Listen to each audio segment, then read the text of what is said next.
Take Two is brought to you by Pizza Hut. We're taking pizza to where it's never been before, and Bank of Hawaii.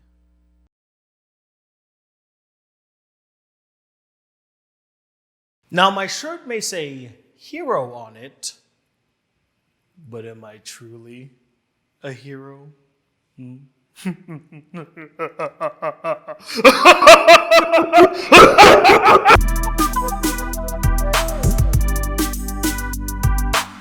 Greetings, ladies and gentlemen, and welcome to Take Two, a movie review series critiquing the latest films hitting the cinemas. I'm Tony Whatley II, and today we experience a whole new world. A dark and brutal, gruesome one, filled with blood and gore, superhero horror, and that film is called Brightburn. What, you thought I was gonna review this? Get real.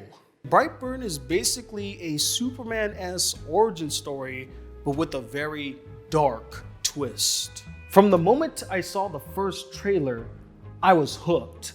One, it's a superhero horror film, which surprisingly, in a day and age of superhero films, we rarely see.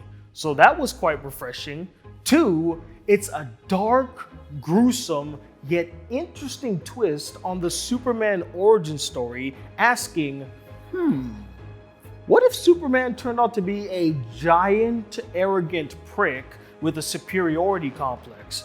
That hooked me immediately. And lastly, to add the cherry on top, it was produced by Guardians of the Galaxy director James Gunn and written by his two brothers, Brian and Mark. Which, by the way, how many siblings does this guy have? Like, are you going to keep hiring all of your family members until you guys infiltrate and possibly take over Hollywood? Needless to say, I was looking forward to Brightburn, and did it live up to my expectations? Well, let's find out. Unsurprisingly, the film's strongest element was the very thing that convinced me to watch the film in the first place: its dark, twisted take on the Superman origin story. Although I will say that they were very on the nose when it came to the fact that yes, this is in fact a Superman-esque origin story. I mean, he came from outer space, he landed on a farm and was raised by two loving parents that are basically Ma and Pa Kent. The music and some of the shots in the film are very reminiscent of Man of Steel. His power sets include flying, superhuman strength, and laser beams. He wears a red cape. Not to mention, the actor that they got for the role bears a very striking resemblance to a young Christopher Reeves, and his name in the film is Brandon, which is the first name of Brandon Routh, who also played Superman in Superman Returns back in 2006. I see what you did there, guys. I see what you did there. But despite its very obvious inspirations, I found the story quite compelling, and I was on the edge of my seat wondering how the story was going to unfold. And I gotta tell you, there were many moments in the story where I was quite startled and terrified, especially when you see those glowing red eyes in the dark. Gave me shivers. And that there's another quality I'll praise about Brightburn.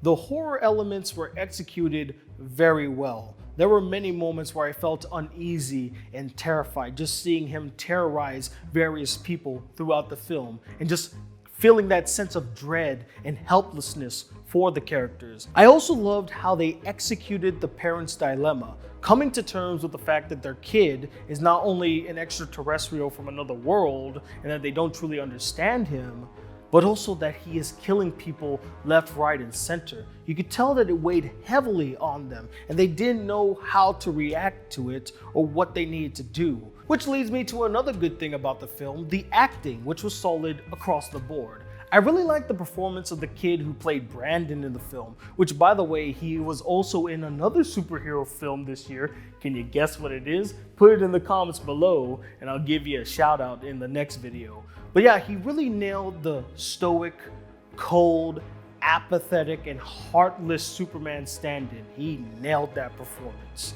And I really liked Elizabeth Banks' performance as well, playing a mother who's torn between loving her son and coming to terms with her son truly is. I felt her dilemma.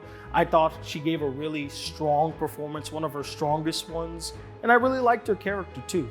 And the visuals, while pretty much limited because of its small budget, were still quite convincing.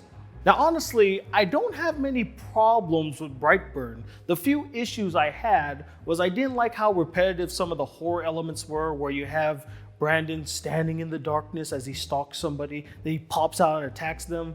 They resort to that way too many times in this film. It looks cool, it looks terrifying, but after a while it does lose its luster. I also didn't like the fact that there weren't a lot of supporting characters that stood out. Now I get that it's not supposed to be focused on any of them, it's focused on Brandon and his relationship with his family and his turn into the dark side.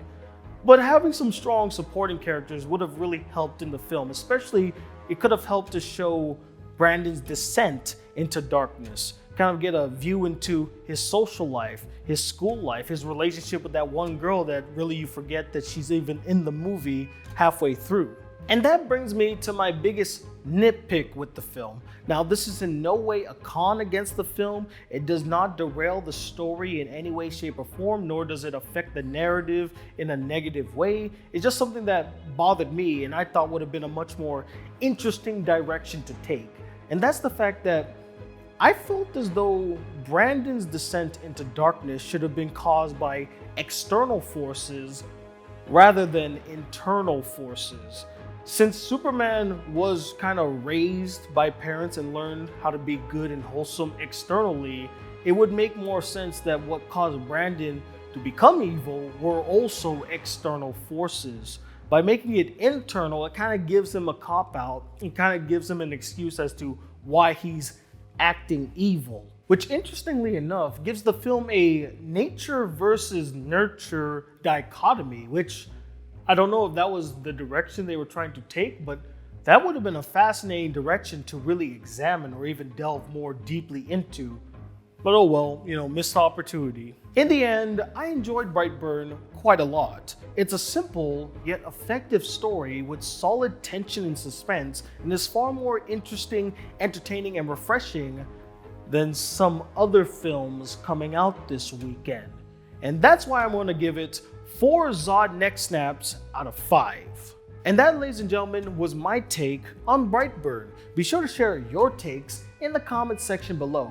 And now it's time to share our favorite comment from our Pokemon Detective Pikachu review. This one coming from subscriber Silent Protagonist, who writes, "Just wait until you see the Sonic movie." Absolutely not. And because you brought that up, Silent Protagonist, you are banned from life from this channel, and I'm never reading another comment from you ever again. How dare you remind me of that god-awful trailer? But thank you so much for your comments, Silent Protagonist. And if you would like for your comment to be featured in next week's video, be sure to comment below your thoughts of not only this review, but of Brightburn itself if you have seen it. And also, I want to let you guys know that we are doing a movie ticket giveaway for our movie premiere of Dark Phoenix on June 6th at 7 p.m. at the Regal Cinemas here on Guam. And if you would like to participate, you can call any of our radio stations, Power 98, Cat FM, Shark Marianas, and News Talk K57 for your chance to win some free movie tickets to join the premiere. And you're not going to want to miss it. We got some awesome cosplayers, some fun games, and cool prizes to give out to you guys. And with all that said, that'll do it for me this week here on Take 2. I'm Tony Whatley II, and cut!